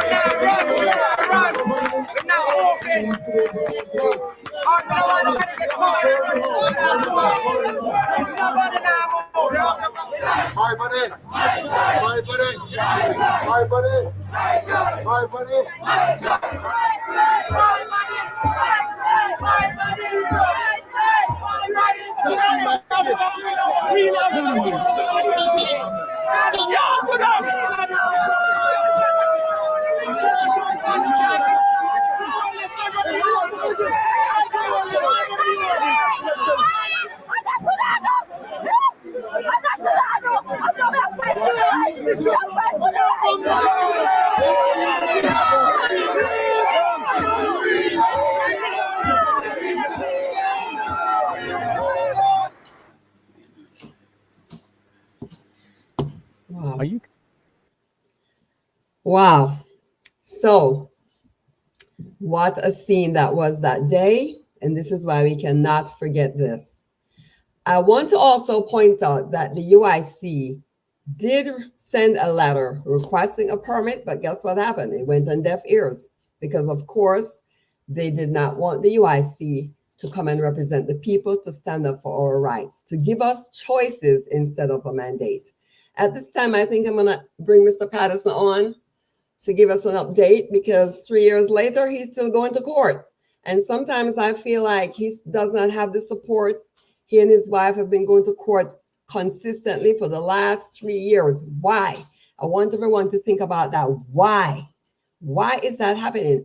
Those of you who are listening to us right now, this is the time to get to your family, your friends, everyone who wants to see a better Jamaica, because the next video I'm going to show you will be an eye-opener. After Mr. Patterson speaks, you will see what has been going on behind the scenes in Jamaica, what the Jamaican government is doing behind the scenes. I didn't say it. Our own Jamaican people are talking about it, but a lot of people don't know about it. So, Mr. Patterson, the floor is yours, sir. If you could give us a little update, what's going on with the courts and your situation. And thank you again from the bottom of my heart for standing up for us. We truly appreciate it. Thank you very much, Director Janet, and thanks to all of you who are on here tonight, watching us live everywhere around the world. We appreciate it. I'm a little emotional right now because watching what I just saw, even though it was a Gleaner report, and so it doesn't show you when the police actually physically shoved me and tried to instigate resistance. So they really tried to get me to, and that's what they do, right? They attack you and then say you attack them. And I see them doing a lot of that around the country, where they instigate the people, they frustrate the people, they push the people to the brink. And then, of course, they know they have the colonial laws on their side to say you resist arrest, and they can tack that on. Or if they don't have a real thing to charge you with, they can charge you with resisting arrest. They've tried that. I saw they did that with Abigail Thompson. You notice, I don't know if you saw the video. I haven't seen that video here, but I've seen the video with her, how they instigated the situation with her. And you saw just a while ago, Mr. Harris, Kevon Harris, how they were manhandling him.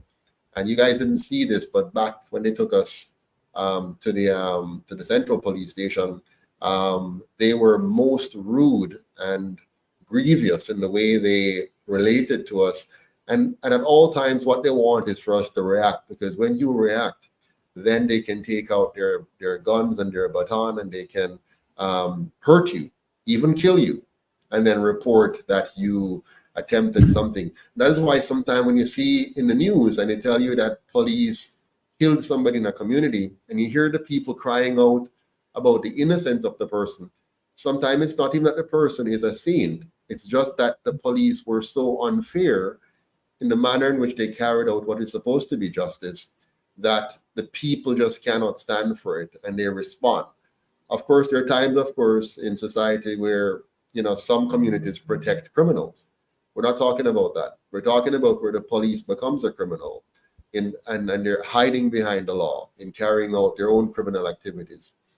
But the question to me today is, where are we with this?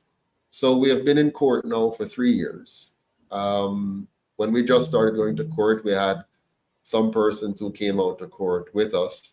But over time, that has trailed off. And now it's normally Mrs. Patterson and myself, together with Kevon Harris and Abigail Thompson, who, are at court normally.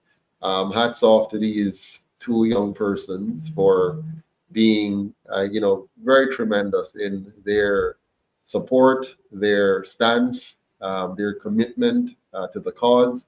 And I'm proud to stand with them as heroes. And in the future, when we look back at this time in our history, we're going to remember the names Abigail Thompson and Kevon Harris, and even David Thompson. He's not here with us today, but I want you to know this. The truth is, Ms. Thompson and Mr. Harris and David Thompson, they're pawns in this. The real objective of our government, if I can call them that, is really to destroy me, and by extension, destroy the UIC. And that is why it's so important for the UIC to become the People's Party and not Joseph Patterson's party. The UIC needs to become a force to be reckoned with, whereby it doesn't matter what they do to any one of us, it does not diminish the efficacy and potency of the UIC movement. And so we have to take ownership of this party, and we cannot take ownership of it if we don't fund it.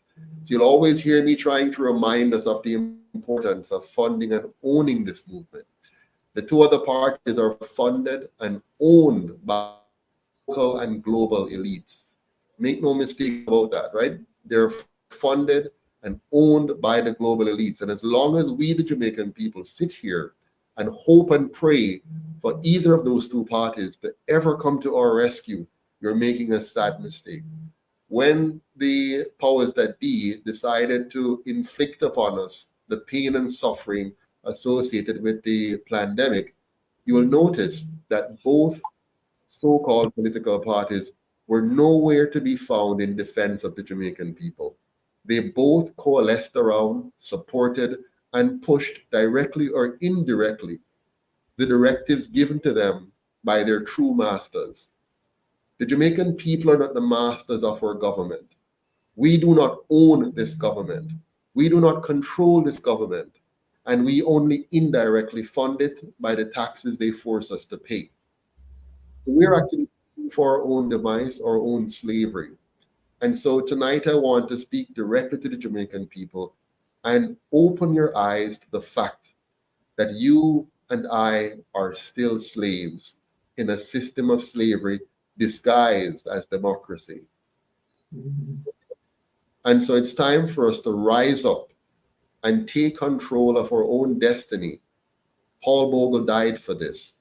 Nanny died for this. Sam Sharp died for this. We do not take up the mantle and take up the baton and push forward. And the beginning of that is by owning your own political movement.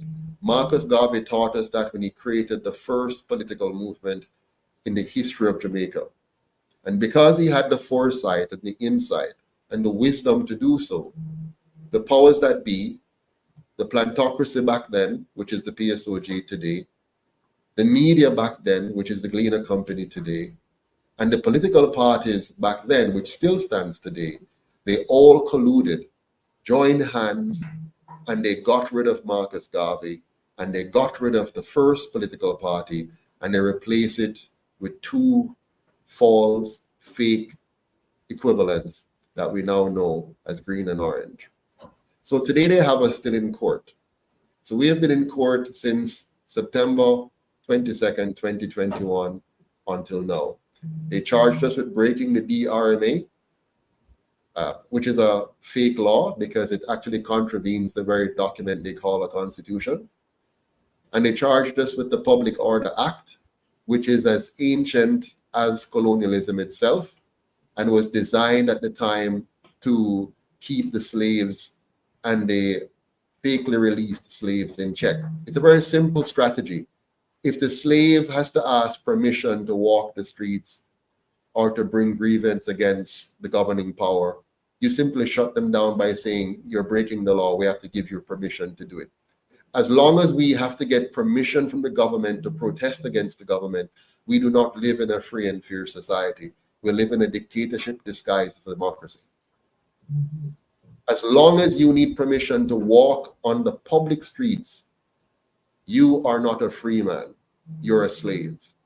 And so as long as we have to go to the government and ask permission through their militia, labeled police, we are slaves. And so we decided that we do not need to ask permission, even though some of us on the executive did decide that we should still write a letter, not to ask permission, but to inform the authorities of our actions. And we wrote a letter and we informed them that on the day in question, we were going to be doing a march from the Ward Theatre to the Gordon House, and that it was going to be very peaceful. We were not going to block any roads. We're not going to destroy or damage any private or public property.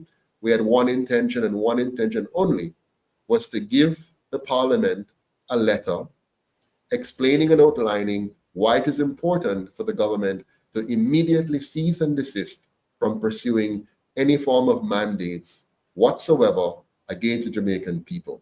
And that if they choose to not listen to us, then we will incite the people to take further actions to defend their legal and lawful and righteous rights, to not be forced to do anything to contravene their bodily autonomy.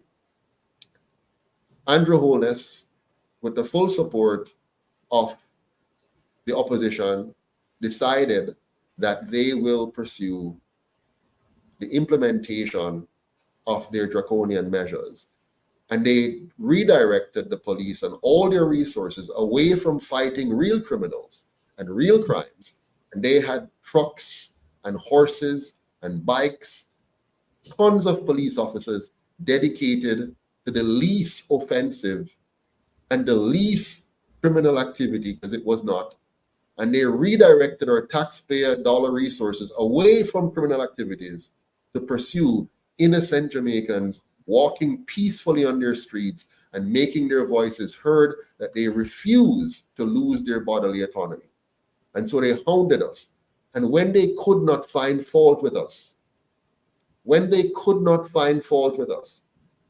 like Pilate, stood before the judgment seat and looked upon us and saw that we were innocent of any and all charges, they decided to create mischief by attacking the most vulnerable, 3 young people. And they start at the back like a pack of wolves, ravenous wolves, evil, ravenous wolves. And they started at the back to pick off one by one our young people. No young person in Jamaica should ever vote for these 2 colonial parties after what they've done. And having done that, they waited after we did our march and they blocked us from getting to Gordon House, and we returned peacefully toward Theta, peacefully. And I stood there and addressed the crowd, getting ready to disperse everyone to their homes. They send thugs dressed in police uniforms. Thugs, because that's what they were. The moment you decide to break the law that you were sworn to keep, you became a thug. And you cannot keep any law which is unjust. An unjust law is not a law, it's not legal. And so they came on the stage and they had to try to incite violence by shoving me. If they had said to me, Mr. Patterson, you're under arrest, and read my rights, they could easily arrest me right there, handcuff me if you will, and walk me to the car. But instead, they came there with a mission. And they failed, of course, because we did not respond in kind. And they pushed me, and then they seized me and dragged me off the stage. And then they stuffed me in the vehicle with my foot stuck between the door and the vehicle, and they were ringing me up and pushing me in there. And then they reported as resisting arrest. And when they took me to the inside the station, they proceeded to further violate my rights by boxing my phone out of my hand, taking away my electronic equipment, which they have stolen and not returned. Wow. Speak to us like derogatory animals, strip us in a public spot within the area, and then throw us into a cell, which was, by the way, they care about us so much and they don't want to spread any viruses. The cell was filthy. Filth everywhere, on every corner. Concretes as bed. Bottles in which to pee. Plastic bags in which to defecate and keep in your cell overnight. No decent washing facilities. This is what our government has taken our tax dollar to do, to spread germs and virus among criminals and people that they perceive as criminals. That's what they did. They were unprofessional, uncouth, uncivilized, and unworthy of the name police officers, unworthy of the name government. Nothing civil or civic about them. And it's time we as a Jamaican people stop settling for this. We're better than this. We're more than this. And so, month after month, they have us going to court, my fellow Jamaicans. Okay. Looks like Mr. Patterson may be having internet issues. But there you have it, getting a play-by-play for us to reflect 3 years ago what took place. I'm so moved by this. It's like I'm seeing the scene all over again. But it is good that we're getting this information so that we will not forget. And this is a time for all of us to rise up. 500,000 Jamaicans, those who didn't vote, those who are fed up with the treatment, those who are fed up with the crime, the high crime rate, those who are fed up with the corruption, those who are fed up with the red tape when they try to do businesses. Look at how many businesses were shut down due to COVID. And I must add, by the way, the same government who had the country in lockdown and want to give us the jab called an election. Who does that? We're not supposed to be moving around, right? But he called an election right in the middle of COVID. So can you see the double standards? The laws do not apply to them, but it applies to us. So this is the time that we need to step up and say, enough is enough. Guys, ladies and gentlemen, Jamaicans at home and abroad, 80 years? Come on. How are we allowing them to fool us for so long? Let us wake up and smell the coffee. Can you and hear me? listen. Yes, I can hear you now. You're back. We Anyone? lost you for a minute. We lost you for a minute there. Hello, can you hear? Yes, we can hear you, sir. Can you hear us?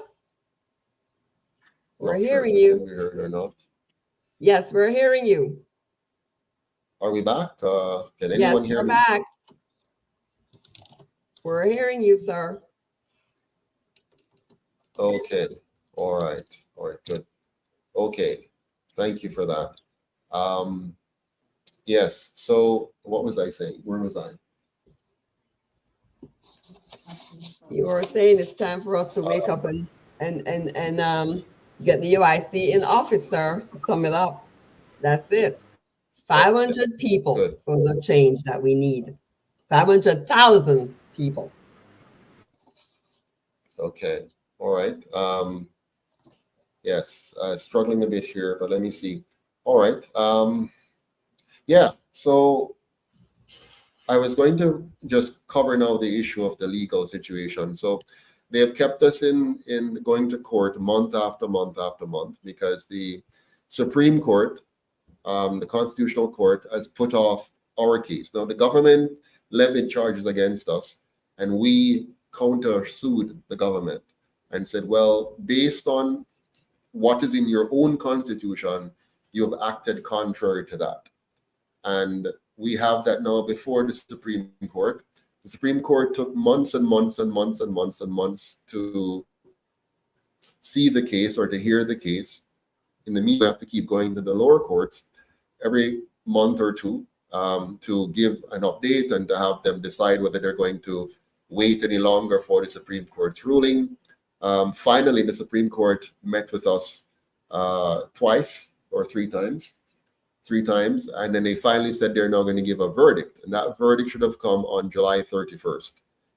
They have not given the verdict on July 31st as was agreed, and of course they have not given it on August 31st either, and here we are now in September. So we continue to wait on the Supreme Court. Now the trick is all of these people act in collusion, right? So the Chief Justice can delay this as long as he wishes. So if it suits him and those who are associated with him, they can simply keep delaying so that I remain in court for as long as possible, and they can continue to drain our time and energy and our financial resources, which is a way of controlling your political opposition. You have seen it in other countries where they try to use the justice system. They weaponize it against their political opponent. Well, we're used to that in Jamaica. Not the people. The people don't understand it, but we in the UIC understand it. They have weaponized the banking system against us because they know as long as they don't give us the bank account, that remains an issue in the public domain, and persons can infiltrate us and try to use that against us. And by them keeping me in court, again, they weaponize the justice system because it keeps you distracted from focusing on fighting them. It drains your financial resources and so on. So that's their strategy. Now, what is our strategy? Because we don't have to allow their strategy to work. Our strategy has to be, why don't we, the people, rise up? Why don't we, the people, say, you know what? We're going to donate. We're going to join this UIC. We're going to donate to this UIC. We're going to volunteer in this UIC, and we're going to make sure that Jamaica has a political party, a political movement that is of the people, by the people, and for the people. That's all we have to do, you know. We, the Jamaican people, have the power in our hands, but we keep waiting for somebody else to do what only we can do it. Joseph Patterson can't do it. No one of us on this platform here can do it, but we can do it because we are stronger than me. I am just playing one role in this process. My role is the convener, the facilitator, the face that takes some of the punches on our behalf. But just imagine if we become more powerful than me, that no punch can knock us out because we have the volume of numbers and we have the volume, all of our little bit of dollars. If all of we were to give $10 a month, 1,000 of us give 10, then that is 10,000. 1 2,000 of us, that's 20,000, right? And we can keep growing, but then we will have the power to fight them in the courts, fight them on the ground, and fight them at the polls. We don't have to get guns. We don't have to have sticks. We don't have to have machetes. All we have to have is the intellect that Ms. Patterson talks about, and channel now our brain power into our manpower and harness our financial capacity to stand up against them. In the next election, these two political parties will receive no less than $500 million to take this country away from you yet again. And they're doing it already. Look how much I own them fool. Look how much I wear them fool. You have people jumping up and down in green and orange like idiots, defending these two movements that is there to take away your rights and freedom. They have proven it to you already. They have sold off your sugar. They have sold off your coffee. They have sold out your banana. They have sold off your airline. They have destroyed and emasculated your railway. They have given away your highways. They have destroyed your schools, failing 82% of your students every single solitary year. They have brought your healthcare system to its knees, where newborn babies are in plastic chairs in a hospital, in a hallway. Seniors are dying on the ground. People are going in with one small ailment and coming out dead because they were not cared for properly. They are killing us, and they will sell you to the highest bidder. They will cause you to be injected with anything. They don't even care what the injection is, as long as somebody gives them $1 for it. We're right now a prime minister where we can see clearly that when he should have been focused on the so-called pandemic, if it was real, if it was truly about protecting our health, he was busy moving billions of dollars around, millions of dollars around, possibly for his own personal enrichment. And I say possibly because he's innocent until proven guilty, but the evidence is mounting up. So my point, Director Chakanowski and members here, is that we have to get serious as a people. We cannot continue to look for martyrs. We must not allow them to repeat what they've done to Marcus Garvey and Malcolm X to us again. They will always kill your leader. They will always get rid of your leader. They will get somebody to catch him in a sex scandal, even if it's fabricated. They'll get somebody to catch him in a monetary scandal, fabricated. And if that doesn't work, they'll get somebody to take him or her out. So we cannot be leader-centric. We have to be a collective force. That's why the UIC says we must become one Jamaica, because we're stronger together. We must bond together so tightly that every time they feel like attacking us yet again, they say, boy, no, man, them too much. But right now, it's very easy for them to break us. They're just looking for the point in it. They're trying to find that weak point where they finally take out Joseph Patterson. They're searching for it. Don't let them find it. Let us put the strong point in front. And the strong point is this: when we come together, they cannot match us. It's only 63 of them in parliament, and it's only a few of them in the PSOJ oligarchy. Enough away in the country, here on the island and overseas. We have 7 million Jamaican overseas, and we have nearly 3 million here at home.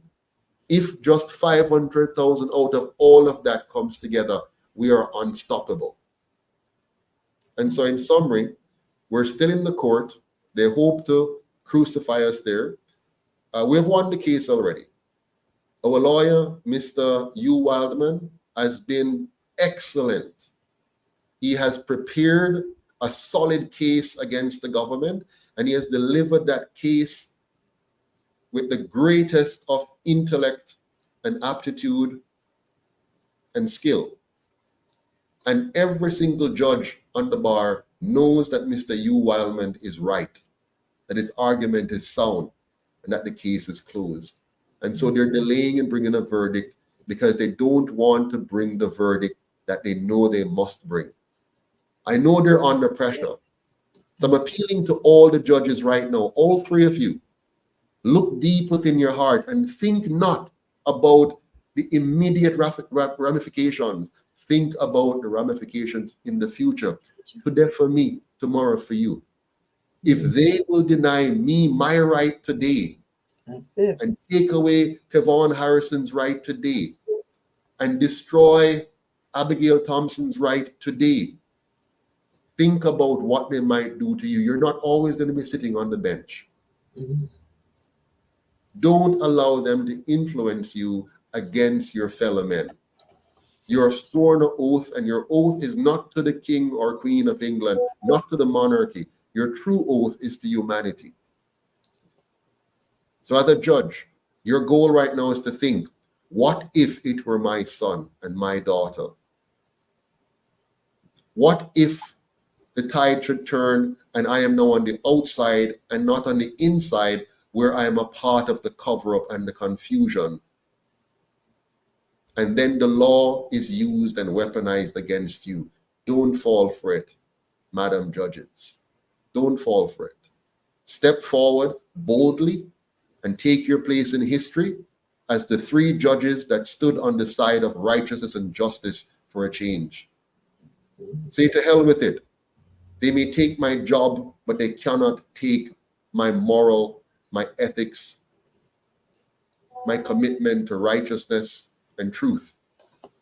And I can assure you, the Jamaican people, if tomorrow morning the three judges on the Supreme Court should decide that they will bring forward the verdict that is true and honest for the Jamaican people, that will be the end of this tyrannical government. And when I speak of government, I do not speak of one of the two colonial parties. I speak of both, because they're merely two sides of the same coin. They're controlled oppositions. They're there to give you the illusion of choice. So that if you get fed up with one, you will rush into the cunning arms of the other, thinking that it's a change. They may change the face of who leads their party, but it will never change the substance of what they really stand for. They are colonial, top to bottom, inside and outside. I want you to remember what Bustamante said when they were crafting this fake constitution to govern us. Bustamante said to his cousin, Norman Manley, I am of the Queen and I am for the Queen. Do you know what that means? Do you know what he meant by that? Bustamante was making it very, very clear that his sole purpose of leading what he was leading at the time, his sole and only purpose was to protect the interest of his colonial masters. He says, I am of the Queen and I am for the Queen, and he is a national hero today. Only a foolish people would put as a national hero someone who made it clear that he was of the Queen of Slavery and he was for the Queen of Slavery, and therefore he was a fake and fraudulent leader and should be called a misleader of the Jamaican people. And Norman Manley is just as culpable, because while Bustamante was a ruffian who couldn't write a proper sentence if his life depended on it, Norman Manley was well-schooled, very articulate, and up to the task of drafting any legal document. He was trained in the School of Law in England, and he came back to Jamaica as a perfect puppet of the monarchy. And so he joined hand skillfully with his cousin in deceiving and dividing and distracting the people of this nation by creating two facades of a political party to do away with Marcus Garvey and to move us away from true liberty. And so, my friends, in closing, I want to admonish each and every one of us to never forget what they did to us on September 22nd, 2021. It is a small sample of what they will do to us if we do not stand up and unite now to free ourselves, not only from mental slavery, but from the physical one they inflict through bad governance each and every day. Thank you. Thank you so much, Mr. Founder, Mr. President, and Mrs. Patterson, for your thoughtful, heartfelt words and appeal to the Jamaicans at home and abroad. We need to take this to heart. There's nothing more to say, really. Honestly, if we don't wake up now and do something, we're going to find ourselves in some serious hot waters with this next video, which is about 4 minutes long. It came from the mouth of a youth of what is going on behind the scenes that the people have no idea. Could you bring that video up for me, please, Mr. O'Shane? Thank you so much for your hard work. People want to listen to me and listen to me good. And who not like when I say I care zero. When me telling us say Andrew Holness irritate my spirit, when I think of politics me attack. I never vote with PNP from a born. Me attack as a law-abiding citizen. Me attack as a Jamaican. And 150% believes that Andrew Holness are the worst Prime Minister Jamaica has ever seen. This man is on a mission to destroy cultural beliefs over money. Wanna listen to this? Canadian-funded project promoting LGBTQI agenda targeting Jamaican teens. A Canadian-funded project currently underway to teach children about so-called sexual and reproductive health rights has sparked the concern of Christians locally. Advocacy officer at the Jamaica Coalition for a Healthy Society, Philippa Davies, is amongst those who have accused the Jamaican government of exposing the nation's children to perverse ideas in exchange for money from the secular North American country. The Jamaican government had received $1.1 billion in November 2022 to finance 2 projects, one of which is to advance sexual and reproductive health and human rights in Jamaica. A little over half of the funding was allocated to implement the Strengthening Access, Inclusion, and Leadership for Sexual and Reproductive Health and Rights in Jamaica, SAIL SRHR project, over a 5-year period from 2022 to 2027. The project is targeted primarily at adolescents. What do we understand the term sexual and reproductive health and rights to mean? It means abortion. It means advocating and teaching LGBT ideology in schools. It means confusing children as to what their real human identity is. It means saying to children that sexual feelings ranks higher than what biology and anatomy says. That was Advocacy Officer at the Jamaica Coalition for a Healthy Society, Philippa Davies. The High Commission of Canada in Jamaica has made it clear that its team is committed to advancing the rights of the LGBTI community in Jamaica. One of the organizations that is carrying out the project is the Caribbean Vulnerable Communities, CVC, whose executive director, Ivan Cruikshank, is also the chairperson for the board of directors for J-Flag, a homosexual lobby group that advocates for lesbian, gay, bisexual, and transgender LGBT people in Jamaica. The CVC was the organization that funded Jamaicans for Justice in efforts to introduce unauthorized sex education material in 6 privately run children's homes in 2014.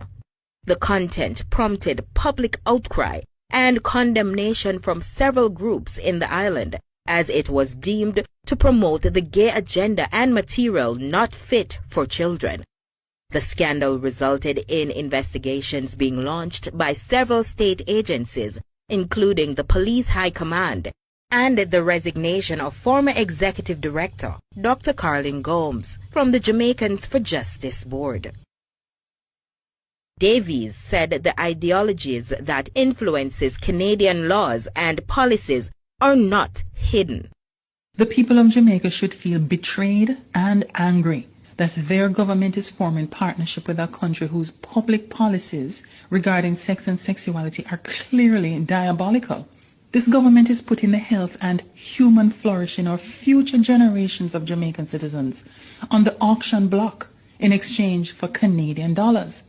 Just look at Canadian law and policy to see where Jamaica is likely to end up if we continue along this path. Nihilism, sexual anarchy, abortion on demand, and euthanasia. This is what? This is about fundamental freedoms being suppressed in order to advance deviance and gender confusion. Several of the adolescents who benefited from a recent CVC training session gave a verbal commitment to share with their peers the teachings from the project. Davies noted that in Canada, some parents are choosing to send their children to private schools to shield them from the illogical ideologies being promoted in that country to confuse children. It is unconscionable that these persons insist that their beliefs be tied to aid in other countries. And it is tragic that our government ministers would not inform themselves or blind themselves to what is happening into Canada, and for the love of money want to bring into Jamaican space, Jamaican school, Jamaican communities, this kind of illogical ideology that is wreaking havoc in the Canadian society.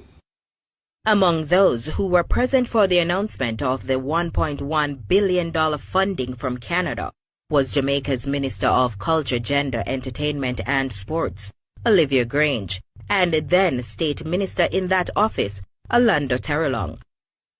Also present were Gillette Cuthbert-Flynn, who at the time was the State Minister in the Ministry of Health and Wellness, and Kesia Carr, Chief Executive Officer of the National Parenting Support Commission, who represented the Ministry of Education and Youth at the launch. Davies stated that the focus on sexual and reproductive health rights is part of efforts to undermine and remove parental rights and make children more accessible to pedophiles. So if you move parents out of the way, parents who are the filter and the first protectors, if the state is removing parents out of the way, you're making vulnerable children who are still immature in their mental and emotional development and physical development open and accessible to pedophiles. That is state policy in Canada. And Jamaican politicians want to replicate that here. Jamaican parents need to be aware and they need to speak up and to say, not on our watch, not in our country. We will not allow our government, for the love of money, to create this access to our children and make them vulnerable to pedophiles. Are these Jamaican politicians who are supporting the implementation of this program happy to sell out Jamaican children for money? That was Advocacy Officer at the Jamaica Coalition for a Healthy Society, Philippa Davies. See more details in the Freedom Come Reign on this developing story. I am Tamika Price Henry. Keep it locked to TBC. Okay. So I wanted to close out this segment to show you the importance of supporting the UIC. Is this what we want for future generations? What is being introduced in Jamaica? And I'm sure that many of the public or the citizens of Jamaica, both at home and abroad, are not aware of what is happening behind the scenes. So this was one of the reasons why I decided to share the video. So to garner more support, to get more people to join forces with the UIC so that we can protect our children and continue to protect the moral fiber of our fellow citizens. So with this in mind, I hope that we have given you enough information for you to go and share with your family and friends, and share this video and let them see how what has happened to the UIC's leader since 2021, and the importance of not forgetting this very important happenings in the UIC. So thank you so much for joining us tonight, and we hope to see you in the future. Have a good night.